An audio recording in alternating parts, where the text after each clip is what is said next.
Imagina por un momento que pudieras recibir un mapa perfecto que te guíe en cada decisión de tu vida, en tus relaciones, en tus finanzas, en tu paz interior y en tu futuro eterno. Ese mapa ya existe y fueron las palabras de Jesús. Sus enseñanzas no fueron simples frases bonitas, sino principios eternos que tienen el poder de transformar radicalmente la manera en la que vives hoy. Muchos las han escuchado, pero pocos las han aplicado, y ahí está la diferencia entre una vida vacía y una vida plena. Hoy quiero mostrarte 15 enseñanzas de Jesús que, si decides aplicarlas desde ahora, no solo cambiarán tu manera de ver el mundo, sino que renovarán tu corazón, tu mente y tu destino. Enseñanza 1. Ama a tu prójimo como a ti mismo. Mateo 22, 39. Desde el principio, Jesús elevó el amor al prójimo como un mandamiento inseparable del amor a Dios. En un mundo donde era común amar solo a los que pertenecían a la misma familia, tribu o religión, Jesús rompió las barreras culturales y espirituales al declarar que cada ser humano, sin importar su origen o condición, es digno de amor. Esto no era un consejo opcional, sino un mandato que revela el corazón mismo de Dios. El amor no se limita, no discrimina y no se encierra en fronteras humanas. Amar al prójimo es reflejar la esencia del Creador en cada acción cotidiana.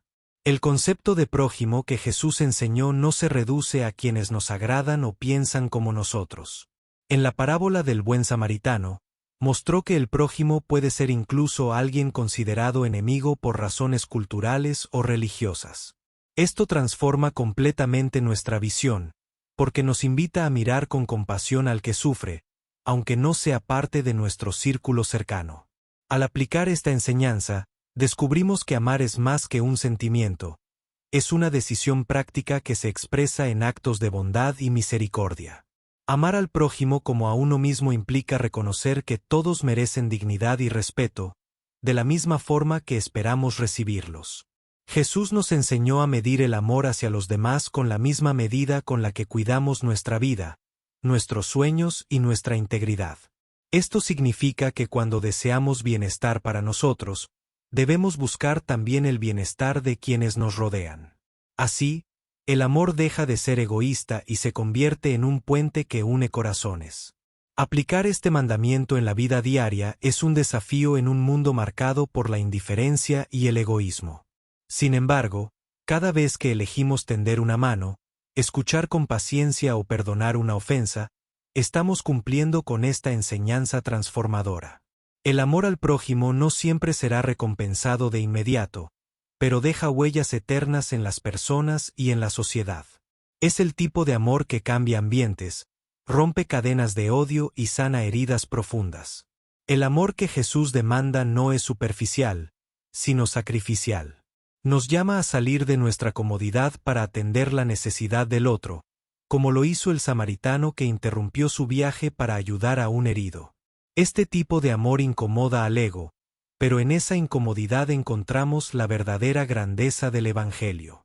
Amar como Jesús amó no se trata de lo que sentimos, sino de lo que estamos dispuestos a dar, incluso cuando no hay garantía de recibir lo mismo.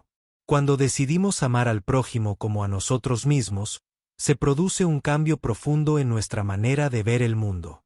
Ya no clasificamos a las personas como dignas o indignas de nuestro afecto. Aprendemos a verlas como Dios las ve, almas valiosas, amadas y buscadas por el Creador. Esta visión nos hace más compasivos, menos críticos y más dispuestos a compartir lo que tenemos.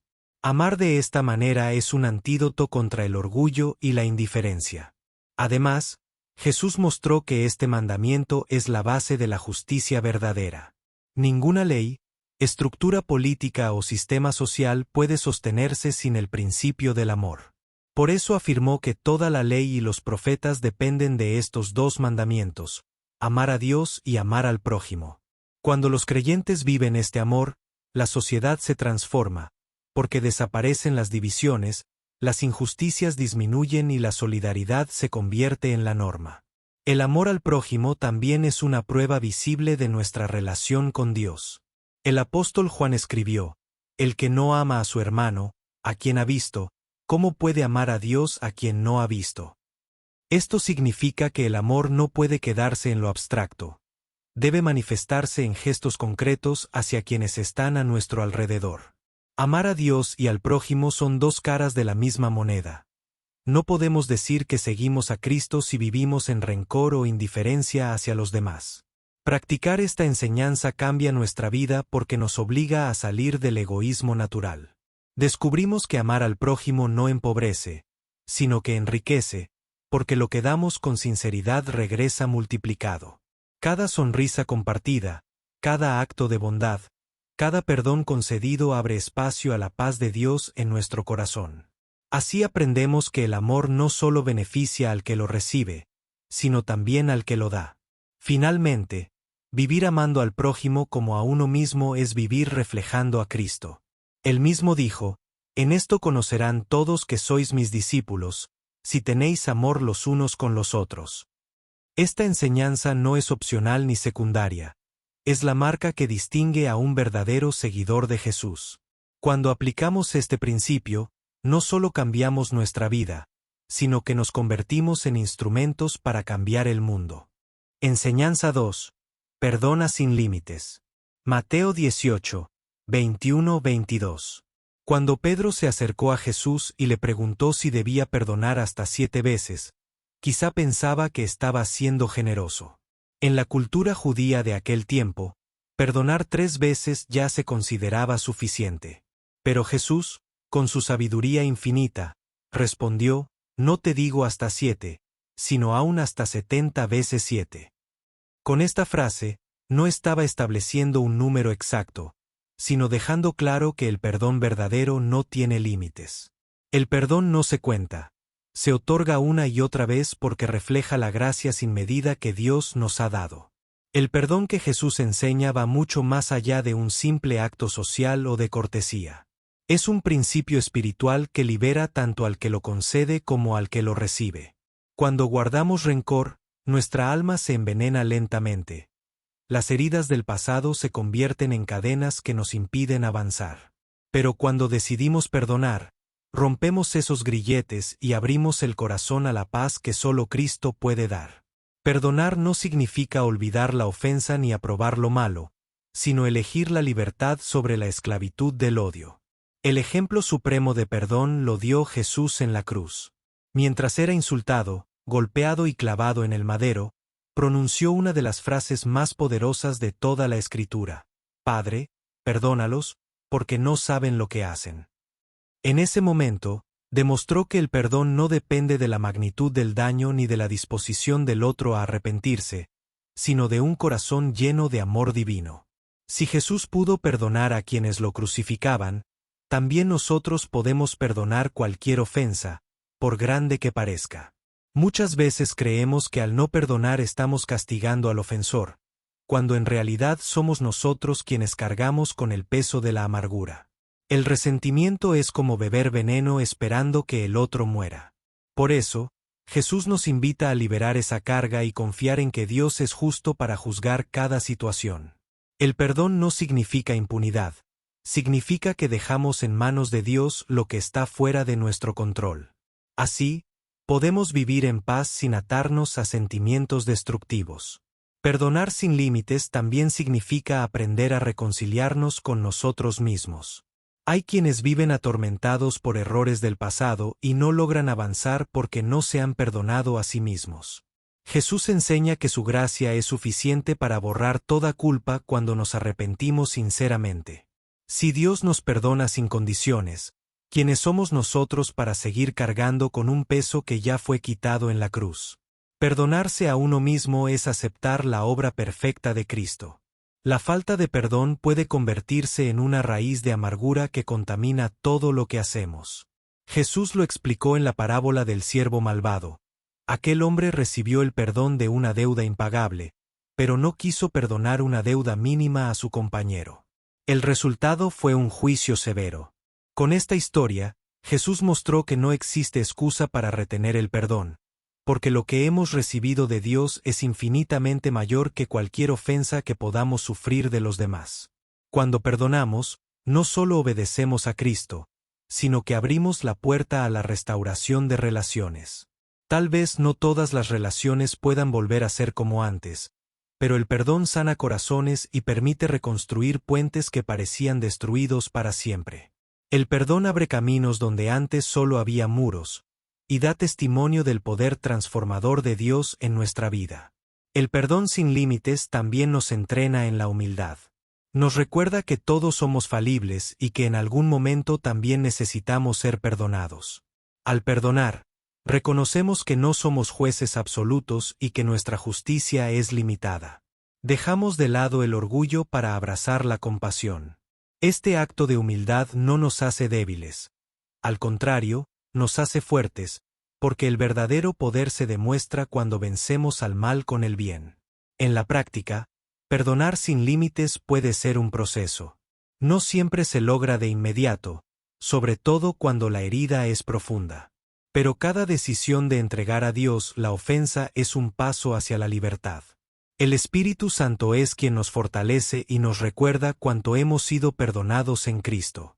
De esa forma, el perdón deja de ser una carga imposible y se convierte en un fruto del amor divino obrando en nuestro interior. Finalmente, perdonar sin límites es vivir como Jesús vivió. Él nos enseñó que el amor verdadero siempre se manifiesta en el perdón. Cuando aplicamos esta enseñanza, dejamos de lado las cadenas del pasado y caminamos en la plenitud de la vida abundante que Él prometió. Perdonar no cambia el pasado, pero transforma el presente y abre las puertas de un futuro lleno de esperanza. El perdón no es una opción, es el camino de todo aquel que quiere seguir a Cristo. Enseñanza 3. Busca primero el reino de Dios. Mateo 6, 33. Jesús pronunció una de las frases más revolucionarias en el Sermón del Monte. Mas buscad primeramente el reino de Dios y su justicia, y todas estas cosas os serán añadidas. Con estas palabras, cambió por completo la forma en que entendemos las prioridades de la vida. El mundo nos enseña a buscar primero la riqueza, la seguridad material y el éxito humano, pero Jesús pone el enfoque en algo eterno, el reino de Dios. Este principio no solo ordena nuestras prioridades, sino que garantiza que al poner a Dios en primer lugar, todo lo demás encuentra su lugar correcto. Buscar el reino de Dios no significa abandonar nuestras responsabilidades diarias, sino darles la perspectiva correcta. Muchas veces corremos tras las necesidades básicas, alimento, vestido, techo, pensando que nuestra vida depende únicamente de nuestro esfuerzo. Sin embargo, Jesús nos recuerda que nuestro Padre Celestial sabe de lo que tenemos necesidad antes de que lo pidamos. El reino no se trata de despreocuparnos irresponsablemente, sino de confiar que, al priorizar lo espiritual, Dios proveerá lo necesario para lo material. Este mandamiento nos confronta porque revela que ocupa realmente el centro de nuestro corazón. Lo que buscamos con más pasión es lo que domina nuestra vida. Si nuestra prioridad es el dinero, viviremos esclavizados a la ansiedad de perderlo. Si nuestra prioridad es el reconocimiento, seremos prisioneros de la opinión ajena. Pero si nuestro corazón se centra en el reino, experimentaremos libertad, porque nuestro valor y seguridad estarán en Dios, no en lo efímero. Buscar primero el reino significa reconocer la soberanía de Dios en todas las áreas de nuestra existencia. No se trata de separar lo espiritual de lo secular, como si Dios solo tuviera que ver con los domingos o con las oraciones. El reino de Dios abarca nuestras decisiones financieras, la manera en que tratamos a nuestra familia, cómo trabajamos, cómo hablamos y cómo soñamos. Es vivir sabiendo que todo pertenece a Él y debe honrarle. En la práctica, buscar el reino de Dios implica dedicar tiempo a lo eterno antes que a lo temporal. Es empezar el día reconociendo su presencia, estudiar su palabra para tomar decisiones correctas, y dejar que su espíritu guíe nuestros pensamientos y acciones. Cuando damos el primer lugar a Dios, lo demás se ordena. Pero cuando lo relegamos al último lugar, todo se desordena, porque intentamos construir nuestra vida sobre un fundamento inestable. Jesús mismo es el modelo perfecto de esta enseñanza. En cada momento de su ministerio, mostró que su prioridad era hacer la voluntad del Padre, incluso cuando eso implicaba sacrificio y sufrimiento. En Getsemaní, oró, no se haga mi voluntad, sino la tuya. Esa obediencia absoluta nos enseña que buscar el reino no siempre es el camino más fácil, pero siempre es el más seguro y lleno de propósito. La promesa de Jesús es clara: todas estas cosas os serán añadidas. Esto no significa que Dios nos dará lujos o caprichos, sino que suplirá fielmente lo necesario cuando Él sea nuestra prioridad. Muchas veces nos preocupamos tanto por lo que nos falta, que olvidamos que el Dios que viste a los lirios y alimenta a las aves es el mismo que cuida de nosotros. La búsqueda del reino trae descanso a la ansiedad, porque sabemos que no dependemos de nuestra fuerza, sino de su provisión perfecta. Este principio también nos ayuda a vencer el materialismo y la codicia. Cuando entendemos que lo más valioso no está en lo que poseemos, sino en quien nos posee, Cristo mismo, entonces podemos disfrutar lo que tenemos sin ser esclavos de ello. Buscar el reino es invertir en lo que no se oxida ni se pierde: la fe, la esperanza y el amor. Es construir tesoros en el cielo, donde nadie puede robarlos. Buscar primero el reino de Dios cambia la manera en que medimos el éxito. El mundo aplaude el poder, la fama y las riquezas, pero Jesús dice que el verdadero éxito está en vivir conforme a la justicia de Dios. Esto significa caminar en integridad, amar la verdad y reflejar la luz de Cristo en cada ámbito de la vida. Puede que el mundo no lo reconozca, pero ante Dios, esa es la vida verdaderamente grande. Finalmente, esta enseñanza transforma nuestra perspectiva de futuro. Cuando el reino es lo primero, dejamos de vivir en temor al mañana, porque confiamos en que Dios tiene cuidado de nosotros. La incertidumbre pierde poder, la ansiedad se desvanece y la fe se fortalece.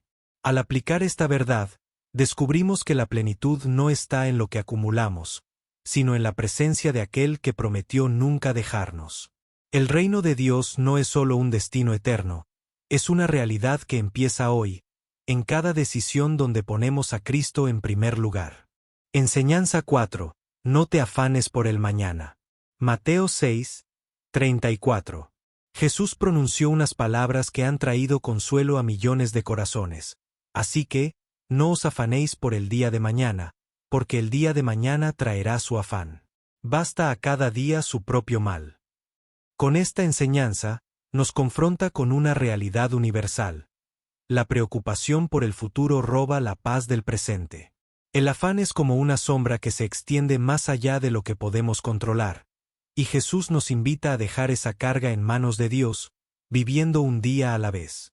El afán nace de querer tener el control de todo, pero la vida nos recuerda constantemente que hay cosas fuera de nuestras manos. El futuro es incierto, y esa incertidumbre puede convertirse en ansiedad. Sin embargo, Jesús nos enseña que, en lugar de intentar cargar con el peso de lo que aún no llega, debemos confiar en que Dios ya está en el mañana.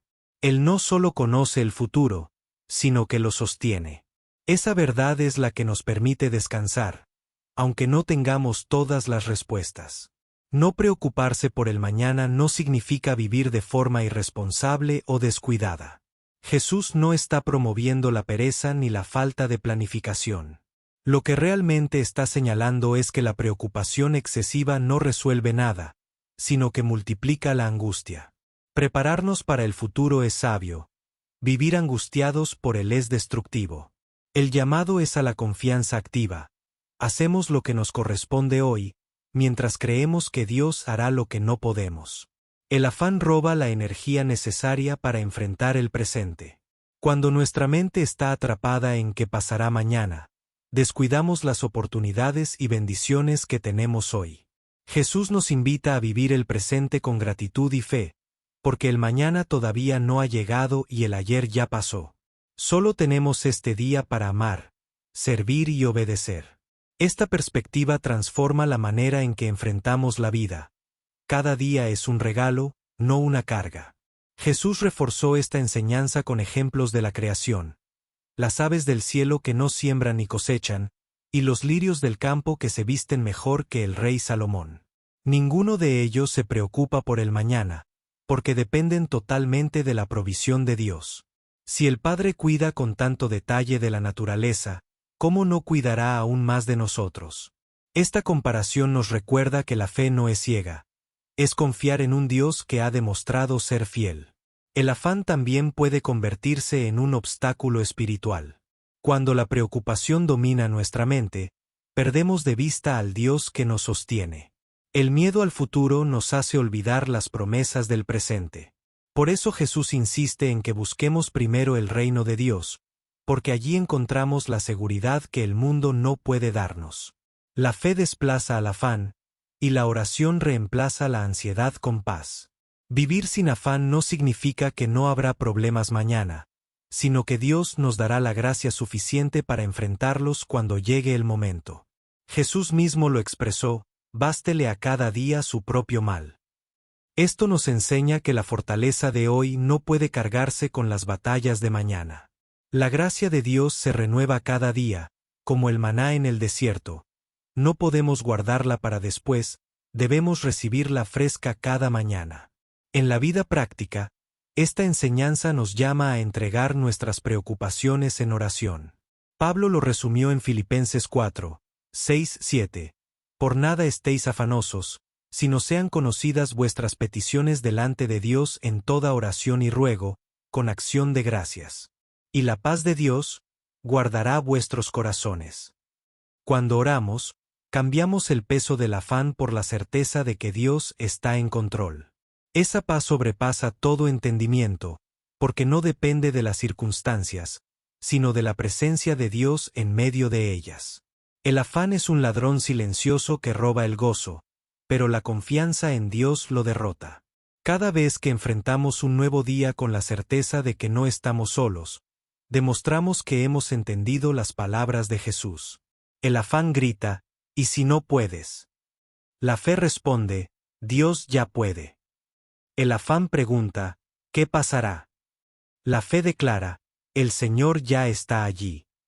Esa confianza cambia la manera en que dormimos, trabajamos y vivimos. Finalmente, vivir sin afán es un testimonio poderoso para los demás. En un mundo consumido por la ansiedad, mostrar calma y confianza en Dios es reflejar la luz de Cristo. Cuando los demás ven que enfrentamos la vida con paz, no porque todo esté bajo control, sino porque confiamos en quien controla todo, entonces se sienten atraídos hacia la esperanza del Evangelio. Aplicar esta enseñanza no solo cambia nuestra vida interior, sino también el impacto que dejamos en los que nos rodean. Enseñanza 5. Haz a los demás lo que quieres que te hagan a ti. Mateo 7, 12. Jesús resumió toda la ley y los profetas en una sola regla práctica y transformadora. Así que, todas las cosas que queráis que los hombres hagan con vosotros, así también haced vosotros con ellos. Conocida como la regla de oro, esta enseñanza es uno de los principios más universales y poderosos del Evangelio. No se trata solo de evitar el mal hacia los demás, sino de actuar proactivamente en amor, mostrando la misma bondad y respeto que deseamos recibir. Este mandamiento va más allá de la justicia humana, que se basa en dar a cada uno lo que merece. Jesús nos invita a vivir desde la empatía, poniéndonos en el lugar del otro antes de actuar. Cuando practicamos esta enseñanza, transformamos nuestras relaciones, porque dejamos de vivir centrados en nosotros mismos para considerar el impacto de nuestras palabras y decisiones en quienes nos rodean. Es el principio de la verdadera convivencia pacífica y del amor práctico. La regla de oro también revela que el amor no es un sentimiento pasivo, sino una acción intencional. Muchas personas esperan recibir respeto, amabilidad o comprensión, pero pocas están dispuestas a darlo primero. Jesús nos enseña que la iniciativa debe partir de nosotros. Si quieres ser tratado con dignidad, empieza por tratar con dignidad. Si quieres ser escuchado, escucha. Si quieres ser perdonado, perdona. El amor genuino siempre toma la delantera. Aplicar esta enseñanza implica romper con el egoísmo natural del ser humano. Desde niños tendemos a pensar primero en nuestras necesidades y deseos, pero Jesús nos llama a elevar nuestra mirada. Cuando actuamos como queremos que actúen con nosotros, construimos un círculo virtuoso. Sembramos respeto, recibimos respeto. sembramos bondad, cosechamos bondad. Aunque no siempre será inmediato ni perfecto, el principio es claro: lo que sembramos en otros tarde o temprano regresa a nosotros. Este mandamiento también es un reflejo de la naturaleza de Dios. Él nos trata con misericordia y espera que hagamos lo mismo con los demás. No se limita a los que nos agradan o nos tratan bien, sino que abarca a todos, incluso a quienes nos resultan difíciles. Jesús enseñó que amar solo a quienes nos aman no tiene mérito, porque cualquiera puede hacerlo. Lo que realmente transforma es responder al mal con bien, a la indiferencia con compasión y a la ofensa con gracia. En la vida diaria, esta enseñanza puede cambiar desde lo más pequeño hasta lo más grande. Un conductor que respeta el paso del peatón, un jefe que escucha a su empleado, un hijo que trata con amor a sus padres, un vecino que muestra cortesía. Todos estos gestos reflejan la regla de oro en acción. No son grandes milagros, pero son semillas de amor que pueden germinar en un mundo más justo y humano. Este principio también protege nuestro corazón de la dureza. Cuando tratamos a los demás como queremos ser tratados, cultivamos la empatía y aprendemos a ver a las personas como semejantes, no como obstáculos o rivales. Nos ayuda a recordar que todos cargan luchas invisibles y que, así como nosotros necesitamos paciencia y comprensión, los demás también la necesitan. Esa conciencia nos hace más humanos y más semejantes a Cristo. La regla de oro es, además, un fundamento para la paz social. Si la humanidad viviera bajo este principio, las guerras, los abusos y las injusticias se reducirían drásticamente. Jesús nos entregó una norma que, si se aplicara globalmente, transformaría las estructuras políticas, económicas y culturales. Es un llamado a construir una sociedad donde cada uno valore al otro como quisiera ser valorado. El impacto espiritual de esta enseñanza también es profundo. Cuando hacemos a los demás lo que queremos que nos hagan, nos alineamos con la voluntad de Dios y damos testimonio de su amor. La fe se vuelve práctica y visible, porque no se queda en palabras bonitas o rituales religiosos, sino que se refleja en la manera en que tratamos a las personas que encontramos cada día. Así, nuestro testimonio se convierte en una predicación viva del Evangelio. Finalmente, esta enseñanza nos recuerda que tenemos la responsabilidad de ser ejemplo. Jesús no dijo: espera que los demás te traten bien, sino, haz tú primero. Vivir de esta manera nos convierte en sembradores de luz en medio de la oscuridad. Aunque no siempre recibamos lo mismo a cambio, Dios ve cada acto de amor y promete recompensar a quienes caminan en obediencia. Amar de esta manera cambia vidas, empezando por la nuestra, y se convierte en una huella eterna en el corazón de quienes nos rodean. Enseñanza 6. Ama a tus enemigos y ora por los que te persiguen. Mateo 5, 44. Jesús pronunció una de las declaraciones más radicales y desafiantes de toda su enseñanza. Pero yo os digo: amad a vuestros enemigos, bendecid a los que os maldicen, haced bien a los que os aborrecen, y orad por los que os ultrajan y os persiguen. Con estas palabras, rompió el esquema humano de justicia, que se limitaba a amar al prójimo y odiar al enemigo.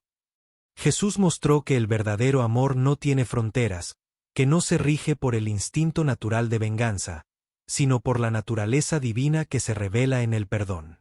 Amar a los enemigos no significa aprobar su maldad ni hacerse cómplice de sus acciones. Significa reconocer que detrás de cada ofensa, de cada ataque y de cada injusticia, hay un ser humano necesitado de gracia. Jesús nos enseña a mirar más allá del daño recibido y a ver la necesidad espiritual de quien nos hiere. Este amor no se basa en lo que la persona merece, sino en lo que Dios quiere hacer en su vida a través de nuestro testimonio. La oración por quienes nos persiguen es el arma más poderosa contra el odio. Mientras el mundo responde al mal con más mal, Jesús nos invita a responder con intercesión. Orar por quienes nos hieren no es fácil. Requiere humildad y dependencia del Espíritu Santo. Pero es precisamente esa oración la que cambia corazones, incluyendo el nuestro. No siempre veremos una transformación inmediata en nuestros enemigos, pero sin duda veremos un cambio en nuestra propia alma. pasamos del rencor a la compasión. Amar a los enemigos también revela nuestra identidad como hijos de Dios. Jesús dijo que al hacerlo seríamos semejantes a nuestro Padre Celestial, que hace salir el sol sobre buenos y malos, y que envía la lluvia sobre justos e injustos. En otras palabras, cuando amamos a quienes no nos aman, estamos reflejando el carácter de Dios, quien muestra bondad incluso hacia los que lo rechazan. Esa es la marca del cristiano genuino, un amor que no depende de la reciprocidad. Este mandamiento es quizás uno de los más difíciles de aplicar, porque va en contra de nuestra naturaleza caída. El instinto humano busca defenderse, devolver el golpe o, al menos, guardar rencor. Pero Jesús nos llama a vencer ese instinto con la fuerza del Espíritu. Al amar a los enemigos, no nos volvemos débiles, nos volvemos verdaderamente fuertes, porque demostramos que el amor es más poderoso que el odio. Solo un corazón transformado por Cristo puede vivir así. En la práctica, amar a los enemigos puede expresarse en gestos simples pero profundos. No hablar mal de ellos, no desearles mal en secreto, evitar planear venganzas, en cambio, buscar maneras de mostrar respeto y bondad. Incluso si no hay una reconciliación visible, nuestra actitud marca la diferencia. Este amor no se trata de sentir simpatía por quien nos hiere, sino de decidir actuar con gracia en lugar de odio. El ejemplo supremo lo dio Jesús en la cruz. Allí no solo perdonó, sino que intercedió por sus verdugos, diciendo, «Padre, perdónalos, porque no saben lo que hacen». Esa oración sigue siendo el modelo perfecto de lo que significa amar a los enemigos. Él no esperó a que se arrepintieran, ni condicionó su perdón a una disculpa. Actuó movido por un amor que trasciende la lógica humana, un amor capaz de transformar la historia. Amar a los enemigos también es un acto de fe. Significa creer que Dios es justo y que Él se encargará de juzgar cada situación. Cuando dejamos la venganza en manos del Señor, descansamos en su justicia perfecta. El apóstol Pablo lo expresó claramente: «No os venguéis vosotros mismos, amados míos, sino dejad lugar a la ira de Dios». Amar a los enemigos, entonces, no es negar la justicia, sino confiar en que la verdadera justicia vendrá de Dios y no de nuestras manos. Esta enseñanza también rompe los ciclos de violencia que destruyen familias, comunidades y naciones. Cuando alguien se atreve a responder con amor en lugar de odio, corta la cadena del mal. El perdón y la oración tienen un poder sanador que ninguna venganza puede lograr. En la historia, los movimientos más transformadores nacieron de esta enseñanza. Hombres y mujeres que eligieron la no violencia, el perdón y la oración en lugar de la represalia. Finalmente, vivir este mandamiento es dar testimonio vivo del Evangelio. En un mundo donde la norma es ojo por ojo y diente por diente, responder con amor sorprende, confronta y transforma. El amor a los enemigos no es una idea bonita, es una estrategia divina para mostrar la luz de Cristo en la oscuridad del odio humano. Cuando aplicamos esta enseñanza, no solo cambiamos nuestra vida, sino que nos convertimos en instrumentos de paz y reconciliación en manos de Dios. Enseñanza 7. Sé humilde como un niño. Mateo 18, 3, 4. Jesús sorprendió a sus discípulos cuando les dijo: «De cierto os digo, que si no os volvéis y os hacéis como niños, no entraréis en el reino de los cielos. Así que, cualquiera que se humille como este niño, ese es el mayor en el reino de los cielos». En una cultura donde los niños no tenían poder, prestigio ni autoridad, estas palabras fueron revolucionarias. Jesús estaba mostrando que la grandeza espiritual no se mide por títulos, logros ni riquezas, sino por la humildad y la sencillez de corazón. Ser como un niño no significa ser inmaduro ni irresponsable, sino adoptar la actitud de confianza y dependencia que caracteriza a los pequeños. Un niño confía en que su padre lo cuidará, sin cuestionar cómo llegará el pan a la mesa. De la misma manera, Jesús nos enseña que el camino al reino requiere reconocer nuestra total dependencia de Dios. La humildad no es debilidad, sino la fortaleza de saber que no podemos solos y que necesitamos al Padre en todo. El orgullo humano busca siempre ser reconocido, ocupar los primeros lugares y recibir honores. Pero Jesús invierte la lógica del mundo. El mayor no es el que sube, sino el que se baja. La humildad como la de un niño abre las puertas del reino porque refleja la actitud del mismo Cristo, quien siendo Dios se despojó de sí mismo y se hizo siervo. Quien reconoce que todo lo que tiene y es viene de Dios, no se exalta, sino que se arrodilla en gratitud. La humildad infantil también implica la capacidad de asombro. Los niños se maravillan por lo sencillo: una flor, una mariposa, una sonrisa. Jesús nos invita a recuperar esa mirada limpia que reconoce la grandeza de Dios en los detalles. Cuando vivimos con soberbia, creemos que ya lo sabemos todo. Cuando vivimos como niños, entendemos que cada día es una oportunidad para aprender y descubrir la bondad del Padre. En la vida práctica, ser humilde como un niño significa no creernos más que los demás. Implica escuchar en lugar de imponer, servir en lugar de mandar, y reconocer nuestras fallas sin vergüenza. Los niños piden perdón con facilidad y no guardan rencor por mucho tiempo. Así debe ser nuestro corazón, ligero para soltar la ofensa y rápido para reconciliarse. Esa humildad es un reflejo del amor de Cristo en nosotros. La humildad también nos protege de la arrogancia espiritual. Muchas veces, quienes conocen más de la Biblia o llevan más años en la fe, pueden caer en el error de sentirse superiores. Pero Jesús recordó que el reino no es para los sabios en su propia opinión, sino para los sencillos de corazón. Los fariseos se jactaban de su conocimiento, pero fue a los humildes, a los pobres en espíritu, a quienes Jesús llamó bienaventurados. Vivir con humildad como un niño también significa estar dispuesto a aprender de Dios todos los días. Un niño no tiene miedo de hacer preguntas ni de reconocer que no sabe. Nosotros, como hijos del Padre, debemos acercarnos a Él con esa misma disposición. Señor, enséñame. Señor, guíame.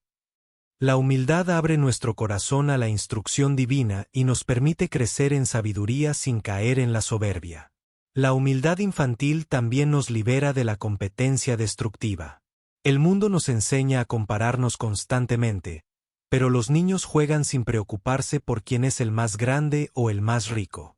Jesús nos invita a vivir sin envidia, confiando en que cada uno tiene un lugar en el corazón de Dios.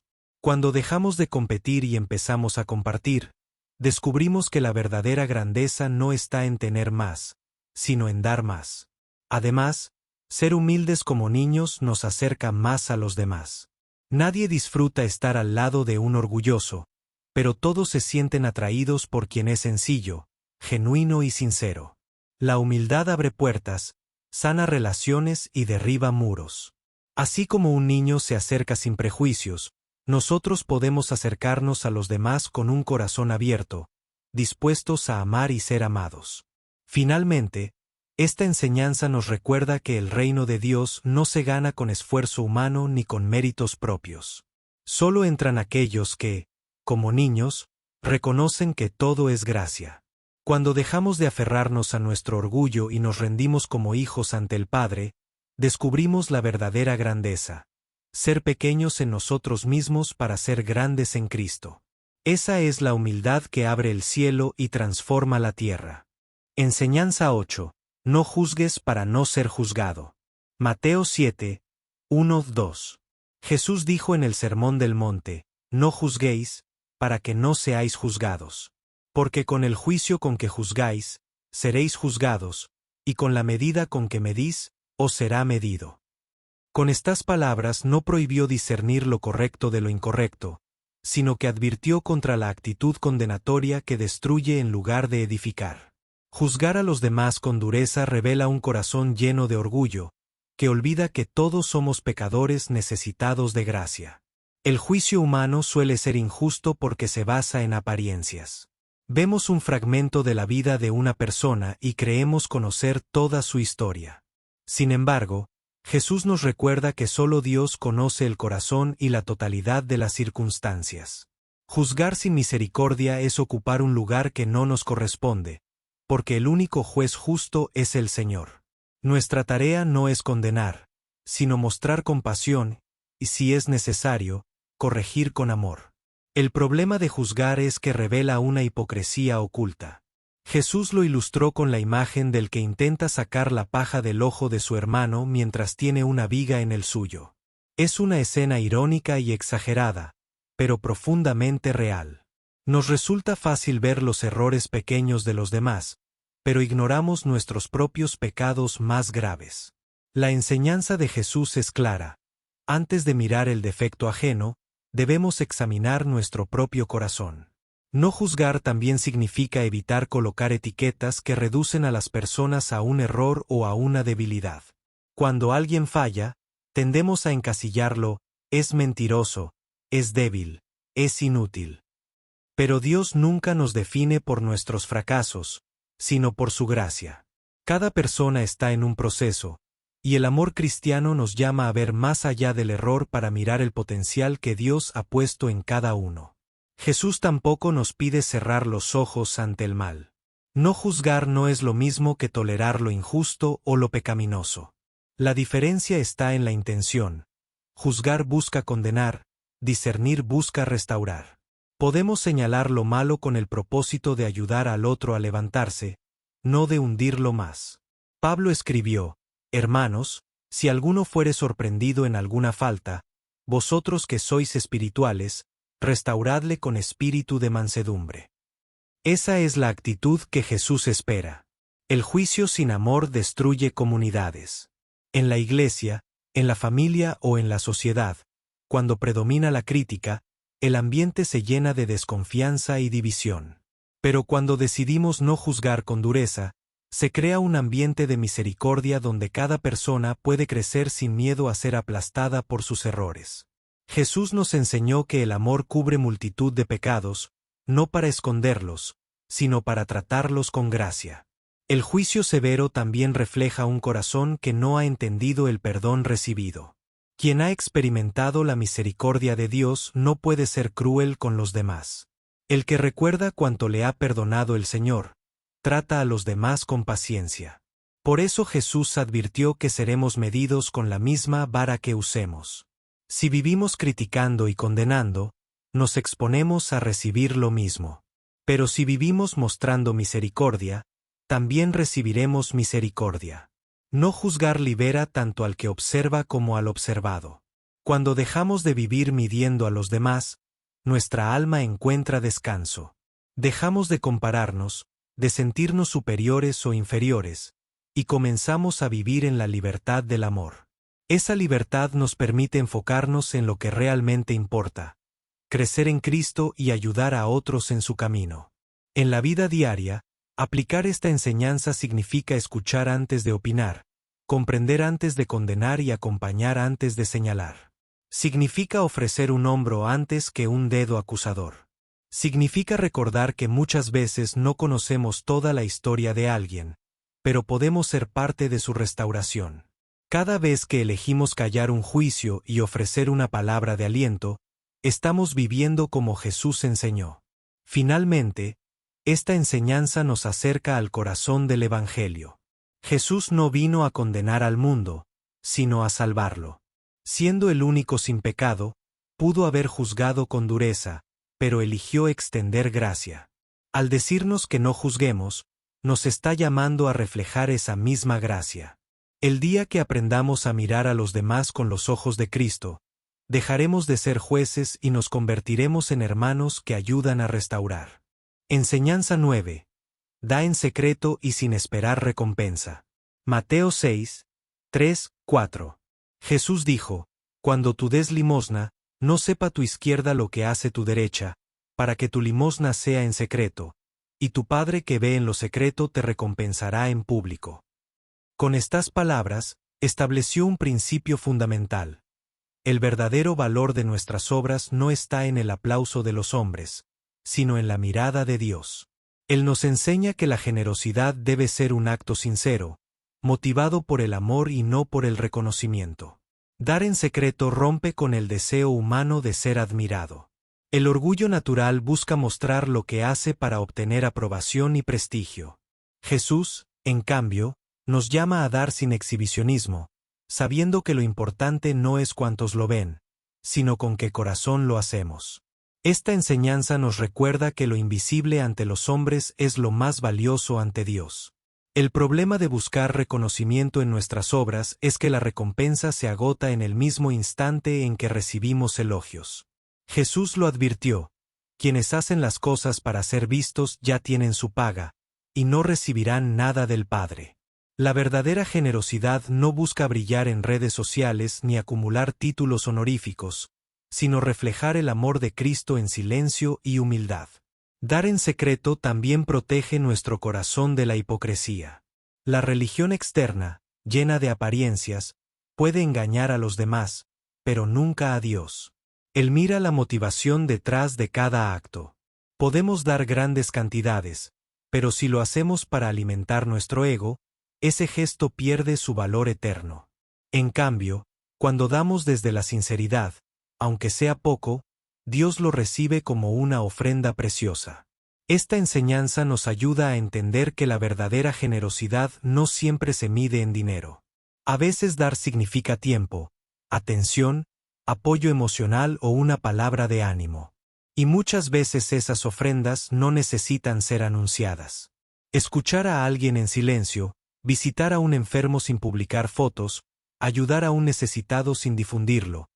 Esas acciones son tesoros que Dios guarda en secreto para recompensar en su tiempo. Jesús mismo es el ejemplo de dar en secreto. Muchas de sus obras de compasión no fueron registradas, y él mismo pidió en ocasiones a quienes sanaba que no lo contaran a nadie. Su vida nos muestra que la verdadera grandeza no necesita publicidad. La gloria que buscaba no era la humana, sino la del Padre. Quien sigue a Cristo aprende a dar en la misma dirección, sin esperar nada a cambio, solo buscando glorificar a Dios. Dar en secreto también nos enseña a confiar en que Dios es quien recompensa. Cuando no recibimos reconocimiento humano, podemos sentir que nuestro esfuerzo fue en vano. Pero Jesús nos asegura que el Padre que ve en lo secreto nos recompensará. Esa recompensa no siempre será material, pero será eterna y perfecta. Paz, gozo, favor divino, y finalmente, la herencia del reino. En la práctica, aplicar esta enseñanza significa revisar nuestras intenciones antes de dar. ¿Lo hacemos para que nos aplaudan o porque amamos de verdad? Significa aprender a disfrutar del gozo de dar sin esperar nada de vuelta.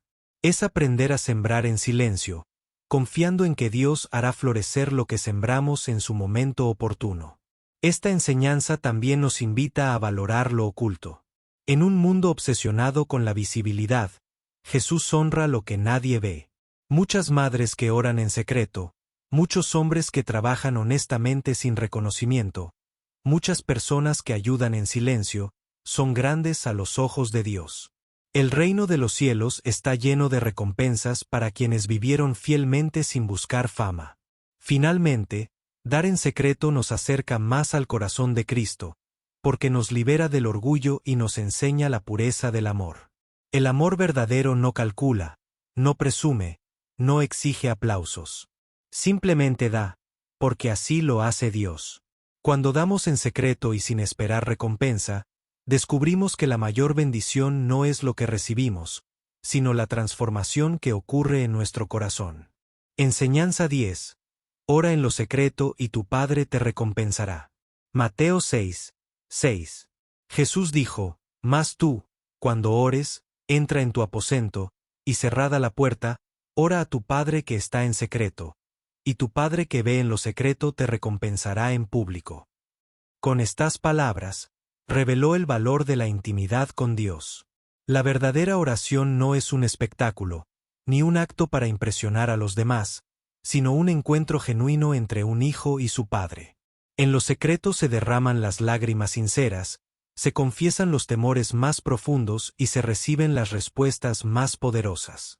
La oración en lo secreto nos libra de la hipocresía espiritual. En tiempos de Jesús, algunos líderes religiosos oraban en las plazas buscando reconocimiento y elogios. Pero esa oración, aunque vistosa, carecía de profundidad. Jesús mostró que lo importante no es cuántos nos escuchan, sino si el Padre escucha nuestro clamor. Lo que hacemos para la vista humana muere con los aplausos, Lo que hacemos en lo secreto permanece para siempre en el corazón de Dios. Orar en lo secreto también significa confianza. Al cerrar la puerta, dejamos fuera las distracciones del mundo y reconocemos que no necesitamos público para ser escuchados. Es la certeza de que el Dios del universo inclina su oído hacia nosotros, aunque nadie más lo vea. Esa intimidad fortalece la fe, porque nos recuerda que no dependemos de la aprobación humana, sino de la relación personal con el Creador. La oración íntima es el lugar donde nuestra alma se desnuda ante Dios. Allí no necesitamos máscaras ni palabras elocuentes. Basta con ser sinceros, como un niño que habla con su padre. Jesús mismo advirtió que no usemos vanas repeticiones pensando que por mucho hablar seremos oídos. Dios no busca discursos perfectos, sino corazones rendidos. En lo secreto podemos llorar, callar, agradecer o clamar, sabiendo que todo lo recibe con amor. La recompensa de la oración en lo secreto no siempre es inmediata, pero siempre es segura. A veces Dios responde con paz en medio de la tormenta, otras veces con dirección clara para una decisión difícil, y otras con provisión inesperada. El hecho de que Él recompense en público significa que lo que pedimos en intimidad puede manifestarse en bendiciones visibles, de manera que todos reconozcan que fue Dios quien obró. Orar en secreto también nos enseña disciplina espiritual. Al apartar tiempo a solas con Dios, le demostramos que Él es prioridad en nuestra agenda. Así como cultivamos la relación con un amigo pasando tiempo juntos, fortalecemos nuestra relación con el Padre al buscarlo cada día en privado. Sin esta práctica, la fe se vuelve superficial, pero con ella se profundiza hasta tener raíces firmes. El secreto de la fuerza de Jesús estaba en su vida de oración. Aunque multitudes lo seguían y demandaban su atención, Él se apartaba constantemente a lugares solitarios para hablar con el Padre. Esa intimidad era la fuente de su poder y dirección. Si el mismo Hijo de Dios necesitó orar en lo secreto, cuanto más nosotros necesitamos ese espacio para mantenernos firmes en medio de los desafíos de la vida. La oración privada también nos guarda de la tentación de la vanagloria. Cuando oramos solo en público, corremos el riesgo de convertir la oración en un show. Pero cuando nuestro lugar favorito para orar es el secreto, desarrollamos una fe auténtica que no depende de la mirada de otros. Lo que somos en privado es lo que realmente somos ante Dios, y lo que hacemos en lo secreto revela la profundidad de nuestra fe. En lo secreto también recibimos fortaleza para la batalla espiritual. Muchas victorias que se ven en público fueron ganadas en la intimidad de la oración. Daniel oraba 3 veces al día en su casa, y esa disciplina fue la que lo sostuvo en el foso de los leones. Ana clamó en silencio en el templo, y Dios respondió dándole a Samuel. Es en lo oculto donde se gestan los milagros que luego salen a la luz. Finalmente, orar en lo secreto nos recuerda que el cristianismo no es una religión de apariencias, sino una relación viva con Dios.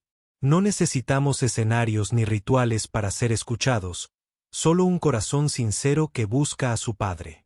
Al aplicar esta enseñanza, descubrimos que lo más poderoso que podemos hacer no siempre será visto por los demás, pero siempre será oído por el cielo.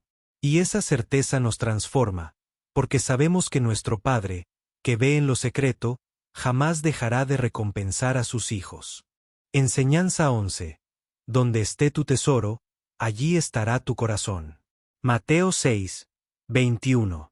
Jesús dijo, porque donde esté vuestro tesoro, allí estará también vuestro corazón. Con estas palabras sencillas, pero profundamente reveladoras, nos mostró que el verdadero valor de la vida no se encuentra en lo que acumulamos, sino en lo que amamos. El corazón humano siempre sigue aquello que considera más importante, y por eso Jesús nos invita a examinar qué es realmente nuestro tesoro. Lo que más valoramos es lo que dirige nuestras decisiones, nuestras prioridades y nuestro destino. El mundo nos enseña a poner el tesoro en lo material: dinero, propiedades, lujos, éxito y poder. Sin embargo, Jesús advierte que estos tesoros son temporales, se desgastan, pueden perderse o ser robados. Nada de lo material puede garantizar paz eterna. Cuando el corazón está aferrado a lo terrenal, vive en constante temor a perderlo y nunca encuentra verdadera satisfacción. Por eso, los tesoros de este mundo terminan siendo cadenas en lugar de libertad. En contraste, Jesús nos llama a acumular tesoros en el cielo, donde nada se destruye ni se pierde. Estos tesoros no son billetes ni joyas, sino obras de amor, fe y obediencia a Dios. Cada acto de generosidad sincera, cada oración hecha en lo secreto, cada sacrificio por amor a Cristo, se convierte en un tesoro eterno. A diferencia de lo material, estos tesoros no dependen de circunstancias, y su recompensa es segura en la presencia de Dios. Esta enseñanza nos obliga a preguntarnos, ¿qué ocupa mi corazón? Si mi tesoro es el dinero, viviré ansioso por tener más. Si mi tesoro es el reconocimiento, dependeré de la aprobación de los demás. Pero si mi tesoro es Cristo, mi corazón estará seguro, porque nada ni nadie puede arrebatarme su amor. En este sentido, el corazón no es un lugar neutral. Siempre sigue al tesoro que más valoramos. Cuando Jesús habla del tesoro, también nos muestra que nuestro corazón revela dónde está nuestra fe. Muchos dicen confiar en Dios, pero su vida muestra que confían más en lo que poseen. El corazón no puede servir a dos señores, y Jesús mismo advirtió que no se puede servir a Dios y a las riquezas al mismo tiempo.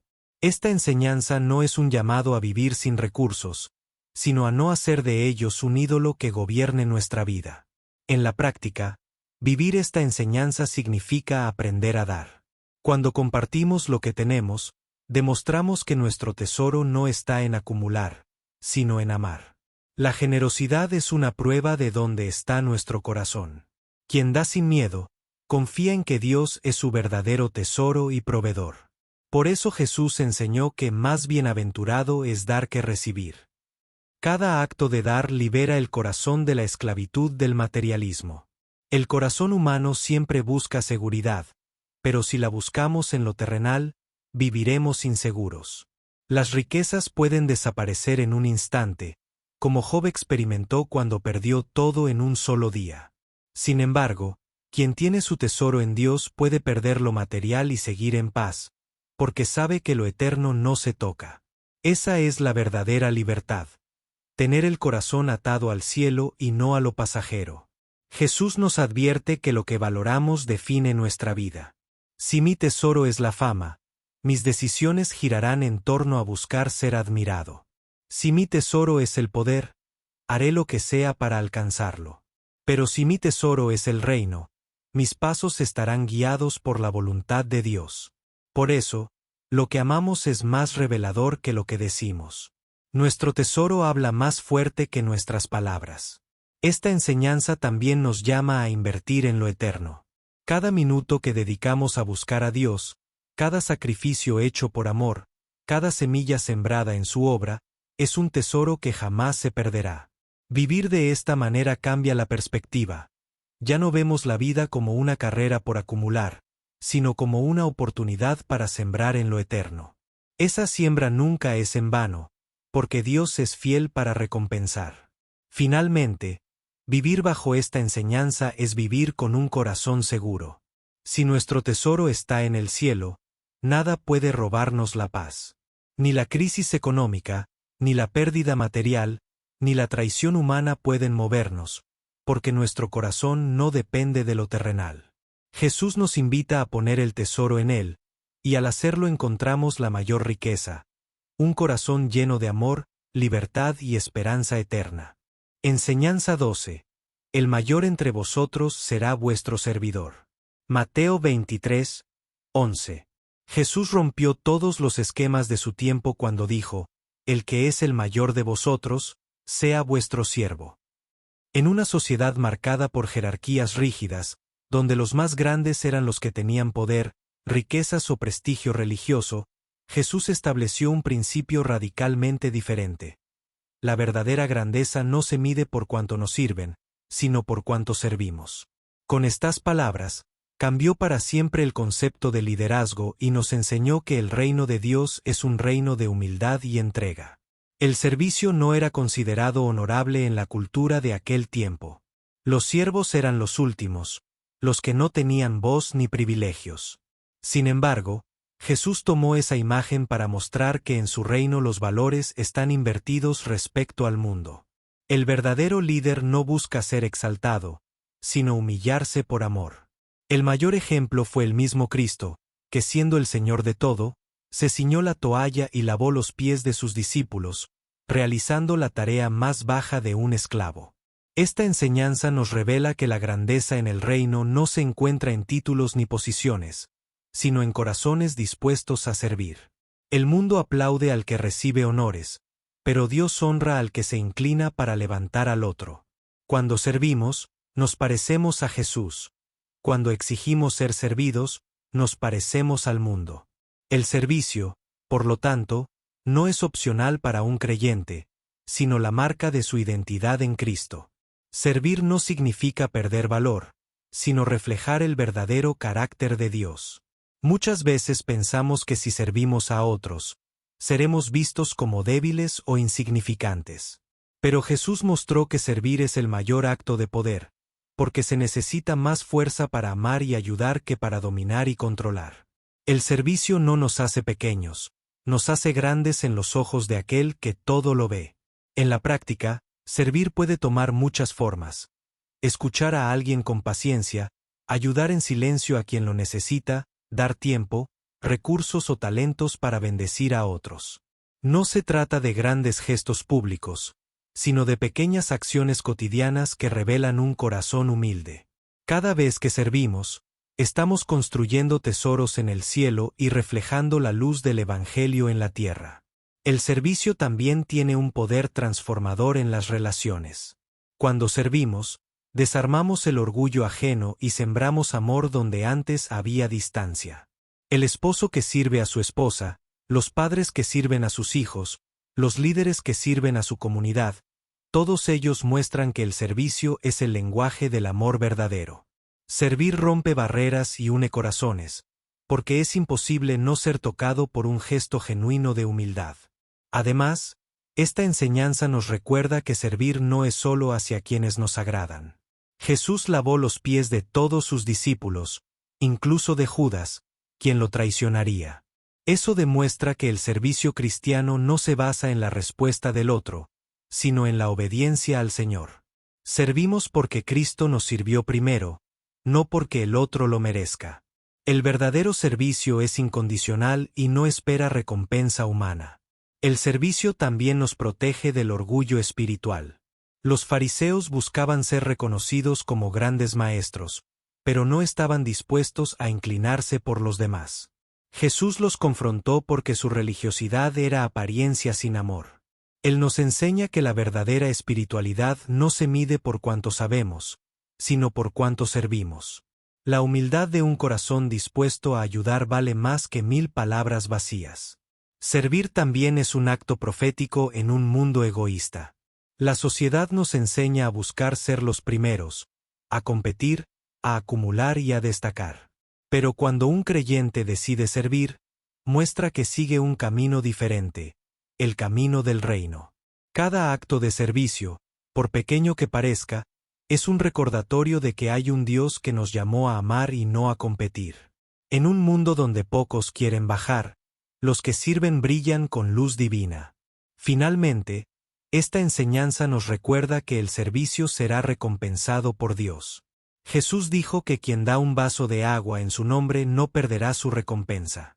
Nada de lo que hacemos en humildad se pierde. Cada acto de servicio cuenta en la eternidad. Ser grandes en el reino no depende de cuánto nos aplaudan aquí, sino de cuánto servimos en secreto y con amor. Al final, la verdadera grandeza es seguir el ejemplo de Cristo, quien vino no para ser servido, sino para servir y dar su vida en rescate por muchos. Enseñanza 13. El que quiera salvar su vida, la perderá, pero el que la pierda por causa de mí, la hallará. Mateo 16, 25. Jesús expresó una verdad que desafía la lógica humana, porque todo el que quiera salvar su vida, la perderá, y todo el que pierda su vida por causa de mí, la hallará. Estas palabras no se refieren a una simple existencia biológica, sino a la dirección y propósito de nuestra vida. El que se aferra egoístamente a sus planes, ambiciones y comodidades, terminará vacío. Pero el que rinde todo por amor a Cristo, descubrirá el verdadero sentido de vivir. El mundo enseña que salvar la vida significa cuidarla al máximo, buscar placer, evitar sacrificios y alcanzar el éxito personal. Sin embargo, Jesús confronta esa idea mostrando que quien vive solo para sí mismo acaba perdiendo lo más valioso, su alma. La vida se desgasta en la persecución de lo temporal, y al final queda en manos de la muerte. Pero quien entrega su vida al Señor, aunque parezca perderlo todo, gana una vida eterna que nada ni nadie puede quitar. Perder la vida por causa de Cristo no significa necesariamente morir físicamente, aunque en algunos casos ha sido así. Significa estar dispuesto a rendir nuestros deseos, sueños y voluntades para vivir en obediencia al Evangelio. Es morir al egoísmo, al orgullo y al pecado, para vivir una vida nueva en Cristo. Esa aparente pérdida es en realidad la puerta a una existencia plena y abundante. Jesús mismo es el mayor ejemplo de esta enseñanza. Él no se aferró a su gloria celestial, sino que se despojó de sí mismo y entregó su vida en la cruz. A los ojos del mundo, parecía haber perdido. Fue rechazado, humillado y asesinado. Pero en esa entrega, halló la victoria más grande, la resurrección y la salvación para la humanidad. Así, nos mostró que la verdadera vida se encuentra en la entrega, no en la retención.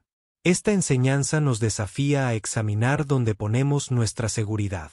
Muchos creen salvar su vida acumulando riquezas, construyendo poder o buscando fama. Sin embargo, ninguna de esas cosas puede detener la muerte ni garantizar la eternidad. Jesús nos recuerda que la vida verdadera no depende de lo que poseemos, sino de a quien pertenecemos. Cuando pertenecemos a Cristo, incluso si perdemos todo lo terrenal, seguimos siendo eternamente ricos. En la práctica, perder la vida por causa de Cristo significa elegir obedecer aunque cueste. Significa decir no a tentaciones que parecen dar placer inmediato, pero que destruyen el alma. Significa estar dispuestos a ser rechazados, burlados o incomprendidos por mantenernos fieles a la verdad del Evangelio. Cada decisión que hacemos por amor a Cristo es una semilla de vida eterna. Al mismo tiempo, esta enseñanza nos libera del miedo a la pérdida. Cuando comprendemos que lo que aparentemente perdemos en este mundo se convierte en ganancia en el reino, dejamos de vivir atados a lo material. Pablo lo entendió cuando dijo: «Para mí el vivir es Cristo, y el morir es ganancia». Perder por Cristo nunca es derrota, siempre es victoria. Porque lo que dejamos atrás nunca se compara con lo que Dios nos da a cambio. El que quiere salvar su vida aferrándose al ego, termina atrapado en la angustia. El que la entrega a Cristo, encuentra paz. Es un cambio de perspectiva. El mundo dice vive para ti, Jesús dice vive para mí y encontrarás lo que realmente anhela tu alma. Esa entrega no significa una vida triste o limitada, sino una vida llena de propósito, esperanza y gozo verdadero. Esta enseñanza también nos invita a confiar en el futuro eterno. Perder la vida aquí por causa del Evangelio no es el final, sino el comienzo de una gloria mayor. Los mártires que dieron su vida por Jesús no murieron en vano. Hallaron la vida en su máxima expresión. Cada sacrificio por Cristo tiene un eco en la eternidad, porque nada que se entrega a Él se pierde. Finalmente, estas palabras de Jesús son una invitación a vivir con valentía. No se trata de aferrarnos a esta vida como si fuera lo único, sino de soltarla en las manos de Dios con fe. Cuando vivimos así, dejamos de temer a la muerte, porque sabemos que lo eterno nos espera. Perder la vida por Cristo es, en realidad, hallarla en su plenitud. Esa es la paradoja gloriosa del Evangelio. El que se guarda a sí mismo se pierde, pero el que se entrega a Cristo se encuentra. Enseñanza 14. Bienaventurados los que lloran, porque ellos recibirán consolación. Mateo 5, 4. En el Sermón del Monte, Jesús declaró algo que parece contradictorio a la lógica humana. Bienaventurados los que lloran, porque ellos recibirán consolación. En un mundo que busca constantemente la felicidad inmediata, el placer y la risa superficial, Jesús enseña que incluso en el dolor hay una promesa de bendición. El llanto humano no queda sin respuesta. En la tristeza y en la pérdida, Dios promete una consolación que no viene de las circunstancias, sino de su presencia viva. Este versículo no glorifica el sufrimiento en sí mismo, sino que reconoce la realidad del dolor humano y nos muestra que en medio de ese dolor, Dios se acerca. El llanto aquí no solo se refiere a las lágrimas por pérdidas terrenales, sino también al quebranto por el pecado propio y del mundo. Quienes lloran con un corazón sensible a la injusticia, a la maldad y a su propia necesidad de perdón, son los que abren la puerta para recibir la consolación divina. El consuelo que Jesús promete no es una ilusión pasajera, sino una certeza eterna. El Espíritu Santo es llamado el Consolador, aquel que fortalece, anima y sostiene en medio de la prueba. Cuando un corazón quebrantado se acerca a Dios en lágrimas, no queda vacío, recibe una paz que sobrepasa todo entendimiento. Ese consuelo no siempre elimina el dolor de inmediato, pero lo transforma en esperanza, porque nos recuerda que no estamos solos en medio de la aflicción. El llanto también tiene un valor purificador. Muchas veces, las lágrimas expresan lo que las palabras no pueden decir. Al llorar ante Dios, derramamos nuestra alma y soltamos cargas que de otro modo nos consumirían. En esos momentos de vulnerabilidad, Dios se revela como Padre cercano que no desprecia un corazón contrito y humillado.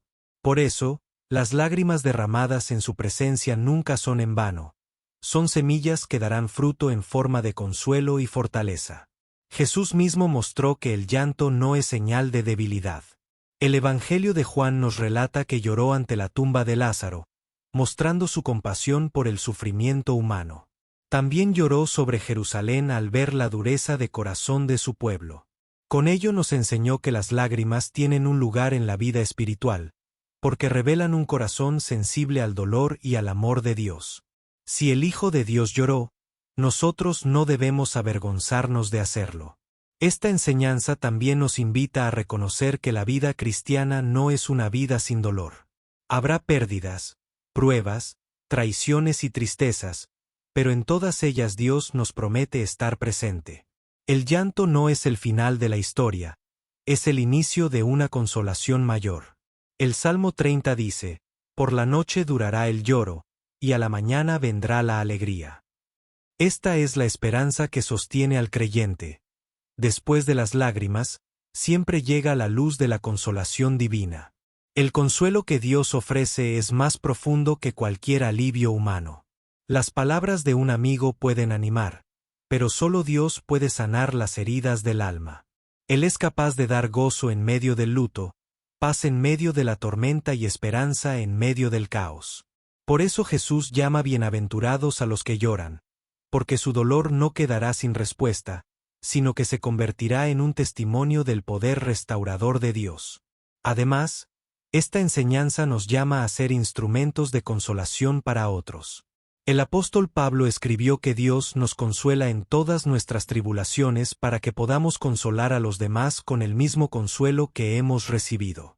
Eso significa que nuestras lágrimas pueden convertirse en un ministerio de esperanza. Quien ha llorado y ha sido consolado por Dios, está capacitado para abrazar a otros en su dolor y recordarles que la consolación está disponible en Cristo. El llanto también nos recuerda que este mundo no es nuestro hogar definitivo. Mientras estemos en esta tierra, habrá sufrimiento. Pero la Biblia promete que en la eternidad Dios enjugará toda lágrima de nuestros ojos y no habrá más muerte, ni llanto, ni dolor. Esa esperanza futura da sentido a las lágrimas presentes, porque sabemos que son temporales. Lo eterno será un estado de gozo inquebrantable donde la consolación será completa y definitiva. Finalmente, Jesús llama bienaventurados a los que lloran porque su dolor los acerca a Dios. Mientras muchos se endurecen ante las pruebas, quienes lloran en su presencia se hacen receptivos a su consuelo. Al final, el verdadero gozo no está en evitar las lágrimas, sino en experimentar cómo Dios las convierte en fuentes de esperanza. Vivir esta enseñanza es aceptar que las lágrimas no son signo de derrota, sino de fe, porque nos llevan al único lugar donde hay consolación verdadera, los brazos de nuestro Padre. Enseñanza 15. Yo soy el camino, la verdad y la vida. Juan 14, 6. En uno de los momentos más significativos con sus discípulos, Jesús declaró: Yo soy el camino, y la verdad, y la vida. Nadie viene al Padre, sino por mí. Estas palabras no son una metáfora bonita ni una frase religiosa más. Son la afirmación más poderosa sobre quién es Jesús y lo que significa seguirlo. No dijo: les mostraré el camino, ni les enseñaré la verdad, ni les daré vida. Él mismo es el camino, la verdad y la vida. Todo lo que el corazón humano busca se encuentra en él.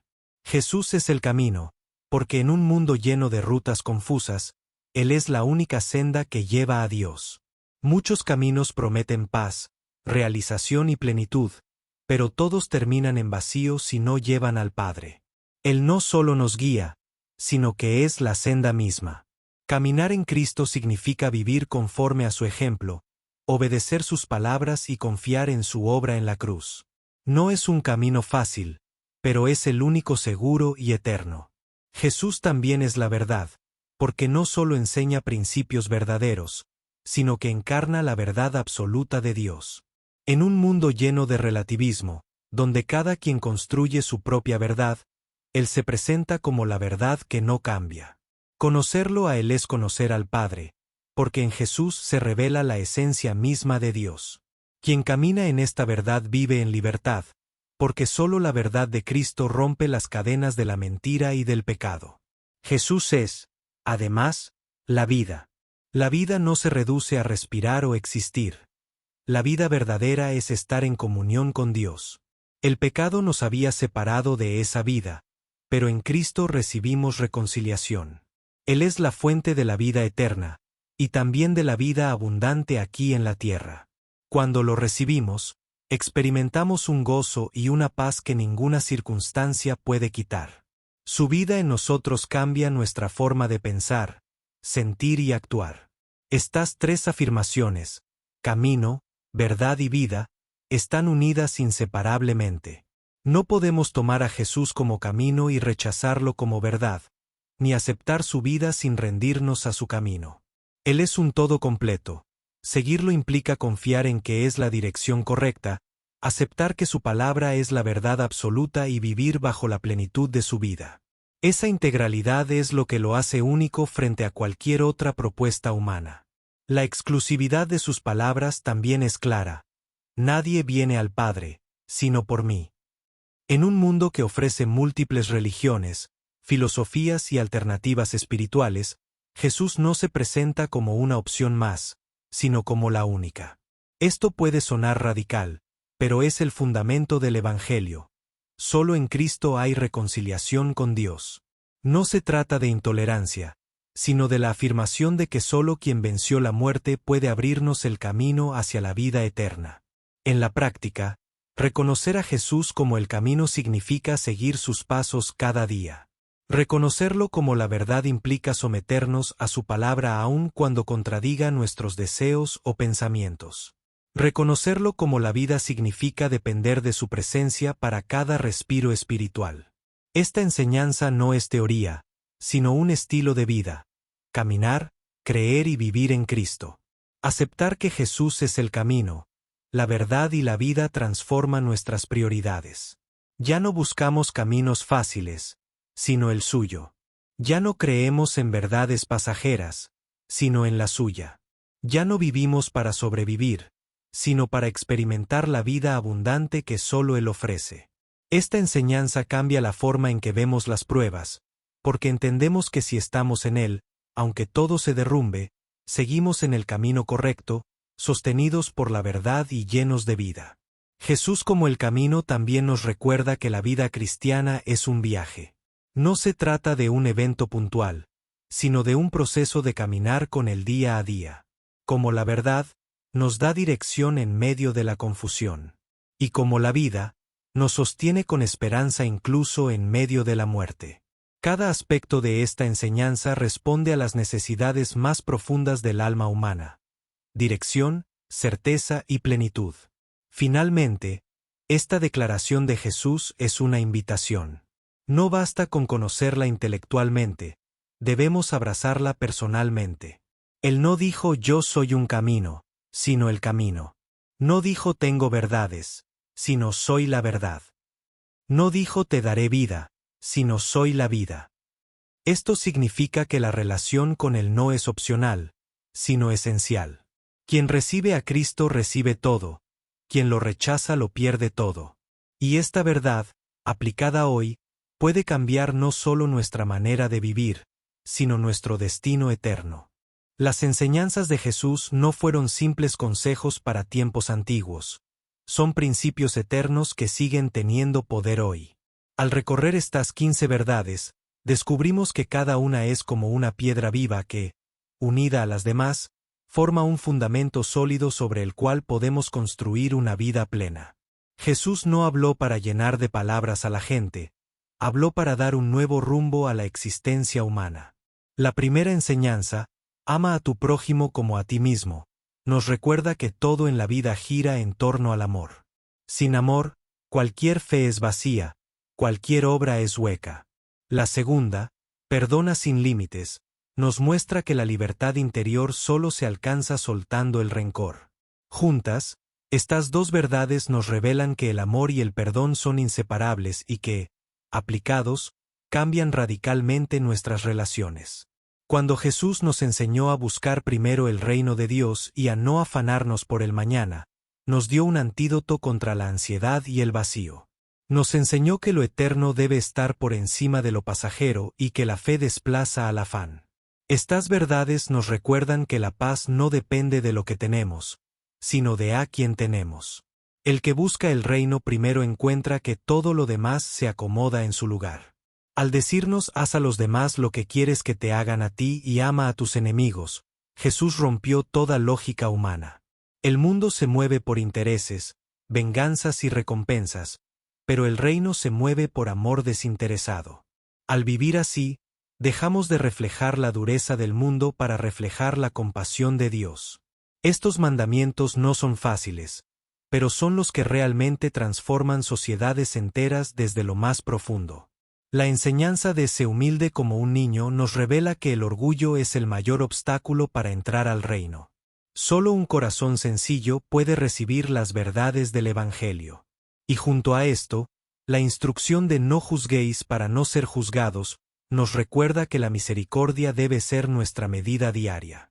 En un mundo lleno de críticas y comparaciones, la humildad y la compasión se convierten en señales visibles de que hemos aprendido de Cristo. Jesús también nos habló del secreto, tanto en dar como en orar. Da en secreto y sin esperar recompensa, y ora en lo secreto y tu Padre te recompensará. Nos enseñan que lo verdadero no siempre es lo visible. Dios valora más lo que hacemos en lo oculto que lo que mostramos públicamente. El reino no se edifica con apariencias, sino con corazones sinceros que buscan agradar solo al Padre. Cuando dijo, donde esté tu tesoro, allí estará tu corazón, Jesús nos obligó a mirarnos por dentro. Aquello que valoramos revela nuestra verdadera identidad. Y luego añadió, el mayor entre vosotros será vuestro servidor, mostrando que la grandeza se mide en términos de entrega. Estas dos enseñanzas juntas nos muestran que lo que amamos y cómo servimos son los dos termómetros más claros de nuestra vida espiritual. El llamado de Jesús en el que quiera salvar su vida la perderá, pero el que la pierda por causa de mí, la hallará nos muestra que el verdadero sentido de la vida se encuentra en la entrega. La paradoja del Evangelio es clara: ganar no es retener, sino soltar; vivir no es conservar, sino rendirse a Cristo. Esta verdad nos libera del miedo y nos da propósito en cada paso que damos. La bienaventuranza, bienaventurados los que lloran, porque ellos recibirán consolación, nos enseña que incluso en las lágrimas hay esperanza. Jesús no oculta la realidad del dolor, pero promete su compañía y su consuelo. Esta enseñanza nos recuerda que nuestras lágrimas no son inútiles, son semillas de consuelo divino que germinarán en alegría. En Cristo, El sufrimiento nunca es el final, sino el preludio de algo mayor. La culminación de todas sus palabras se encuentra en su declaración suprema: yo soy el camino, la verdad y la vida. Todo lo anterior cobra sentido en él. Amar, perdonar, servir, orar, vivir sin afán, llorar con esperanza. Todo se resume en seguir al camino, creer en la verdad y recibir la vida. Jesús no es un maestro más, es la respuesta definitiva a las necesidades del corazón humano. Al unir estas 15 enseñanzas, descubrimos un mapa de vida diferente al que el mundo ofrece. El mundo dice: piensa en ti primero. Jesús dice: piensa en el prójimo. El mundo dice: no perdones. Jesús dice: perdona siempre. El mundo dice: acumula tesoros. Jesús dice: invierte en lo eterno. El mundo dice: sé el primero. Jesús dice: sé servidor. Cada enseñanza de él es una confrontación con la mentalidad humana y una invitación a vivir desde el cielo. Estas enseñanzas no solo transforman individuos, sino familias, comunidades y naciones. Imagina un mundo donde las personas amen al prójimo, perdonen sin límites, busquen el reino primero, vivan sin ansiedad, traten a otros con empatía, oren en lo secreto, sirvan con humildad y vean en Jesús el único camino. Ese mundo sería una antesala del reino de Dios manifestado en la tierra. La aplicación práctica de estas enseñanzas no es sencilla, porque va contra la corriente natural del corazón humano. Pero ahí está la clave. No podemos vivirlas por nuestra fuerza, necesitamos al Espíritu Santo. Él es quien nos recuerda las palabras de Jesús y nos capacita para aplicarlas en medio de nuestras debilidades. Estas enseñanzas no son solo ideales, son posibles cuando dependemos del poder de Dios en nosotros. Cada una de estas verdades nos lleva a un mismo punto: rendir nuestra vida a Cristo. Porque al final, no se trata de acumular conocimiento, sino de vivirlo. Jesús dijo: si sabéis estas cosas, bienaventurados seréis si las hiciereis. La bendición no está en escuchar, sino en aplicar. Y cuando las aplicamos, descubrimos que no solo cambiamos nosotros, sino que impactamos a los que nos rodean. El llamado final es claro: no dejes estas enseñanzas en la memoria, llévalas a tu vida diaria. Empieza amando, perdonando, sirviendo, confiando y orando. Pon tu tesoro en Cristo, entrégale tus lágrimas, rinde tu vida y camina en la verdad. Al hacerlo, experimentarás la promesa que sigue viva: yo he venido para que tengan vida, y para que la tengan en abundancia. Juan 10:10.